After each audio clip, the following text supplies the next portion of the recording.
Olá, vocês! Recebo vários e-mails com dúvidas a respeito de união estável. Sendo assim, hoje vamos conversar um pouco mais sobre esse tema, as questões patrimoniais, direito do companheiro de receber pensão por morte e a necessidade ou não de formalizá-la, dentre outras questões. Sou Isa Souza Araújo, advogada, e sejam bem-vindos ao canal. De acordo com o Código Civil, para caracterizar a união estável, é necessário que a convivência seja pública, do conhecimento de todos, que seja contínua, duradoura e com o objetivo de constituir uma família.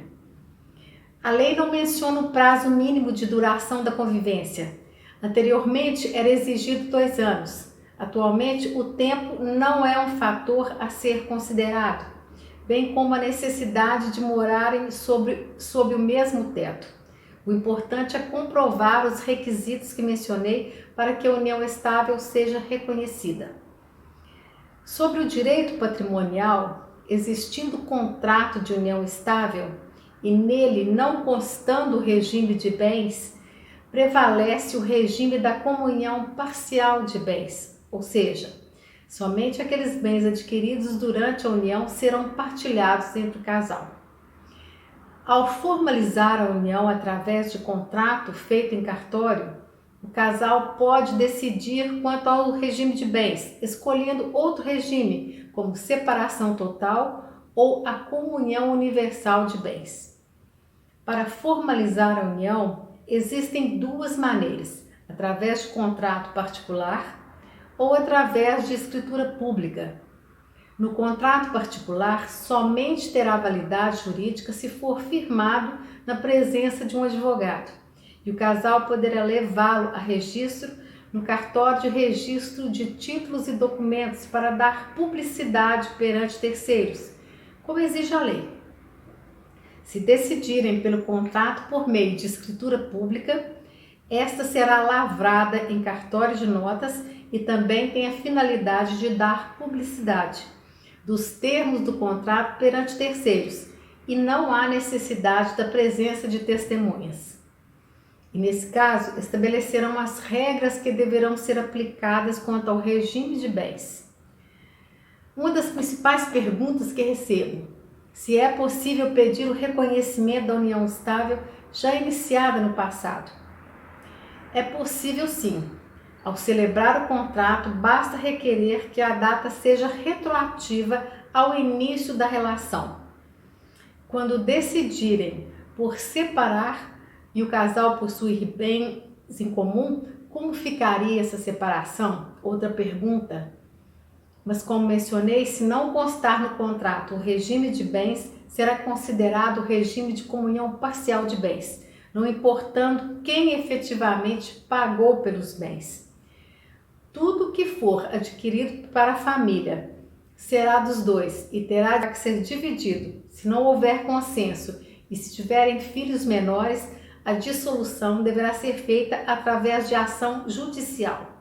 No caso de união pelo regime de comunhão parcial de bens, não serão incluídos os bens particulares, aqueles que cada um já possuía antes da união, e também os bens recebidos através de doação ou de herança que venham a ser comprados com dinheiro da venda de algum dos bens adquiridos antes da união.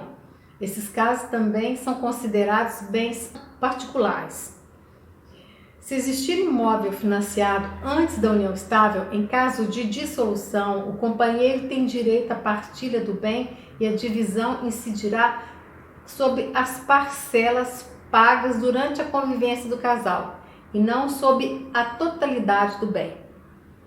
Outra pergunta frequente: se é possível reconhecer a união estável depois da morte de um dos companheiros?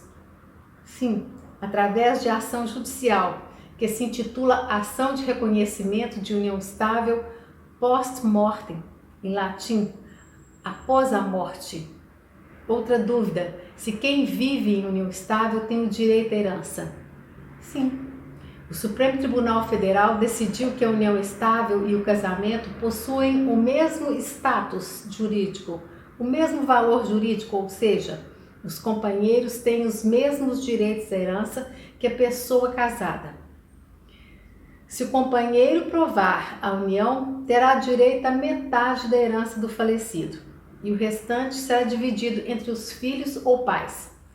Se não houver descendentes ou ascendentes, a herança será integralmente do companheiro. Também esse companheiro sobrevivente terá direito à pensão em caso de morte do outro, pensão no INSS. Será necessário apresentar no órgão, no prazo de 90 dias, documentos que comprovem a união.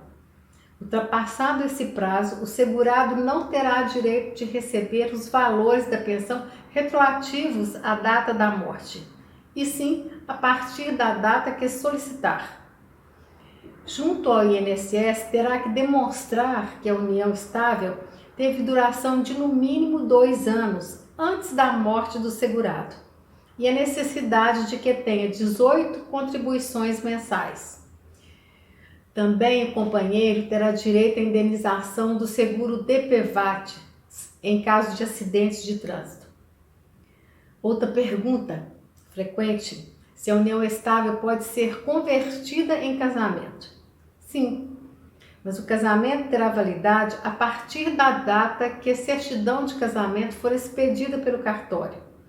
A data da união não retroage nesse caso. Essa conversão também pode ocorrer através de ação judicial. E por último, se somente morar junto com o namorado ou namorado, fica configurada a união estável. Vejam, essa situação deve ser vista com cautela quando desejarem morar juntos para terem essa experiência ou por razões econômicas e sem intenção de constituir família, não irá configurar a união estável. Contudo, se houver comprovação por meio de testemunhas, documentos ou hábitos de vida que demonstrem que o casal vivia sim em união estável, não irá diminuir ou impedir os direitos do companheiro, caso busque o reconhecimento através de ação judicial. Outra questão importante: o Supremo Tribunal Federal já afirmou o entendimento de que não há distinção legal quanto às uniões homoafetivas. Se o tema do vídeo de hoje foi importante para você, peço que curta, inscreva-se no canal e compartilhe com os amigos e outras pessoas. Até o próximo vídeo.